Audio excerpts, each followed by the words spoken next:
નમસ્કાર મિત્રો, આજે આપણે ગુજરાતના પેન્શન લાભાર્થીઓ માટે એક ખૂબ જ મહત્વની અને તાત્કાલિક માહિતી જોવાના છીએ.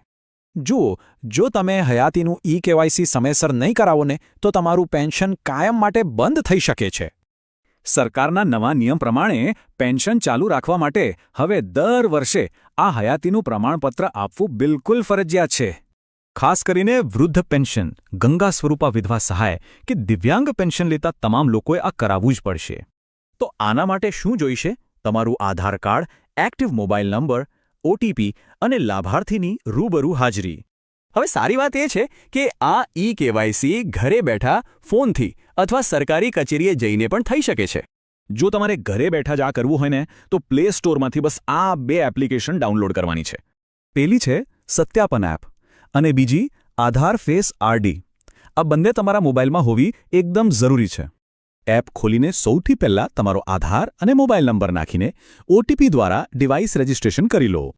પછી કેમેરા સામે ચહેરો રાખીને લાભાર્થીએ 2-4 વાર આંખો પટપટાવવાની છે, જેથી લાઈવ ફેસ સ્કેન થઈ શકે. આટલું થાય એટલે એપમાં કેન્દ્ર સરકારના લોગો પર ક્લિક કરી નેશનલ સોશિયલ આસિસ્ટન્સ પ્રોગ્રામ પસંદ કરવાનું રહેશે. છેલ્લે વિગતો ફરીથી નાખી, એક બીજો ઓટીપી આપી અને છેલ્લું સ્કેન કરશો એટલે તમારું સર્ટિફિકેટ જનરેટ થઈ જશે. પ્રક્રિયા પૂરી થતાં જ એસએમએસમાં એક બીએસએ આઈડી મળશે. બસ આ જ તમારી હયાતીનો પાક્કો પુરાવો છે. હવે જો તમારી પાસે સ્માર્ટફોન ન હોય તો ચિંતા નહીં, નજીકની ગ્રામ પંચાયત કે મામલતદાર કચેરીએ જઈ શકો છો.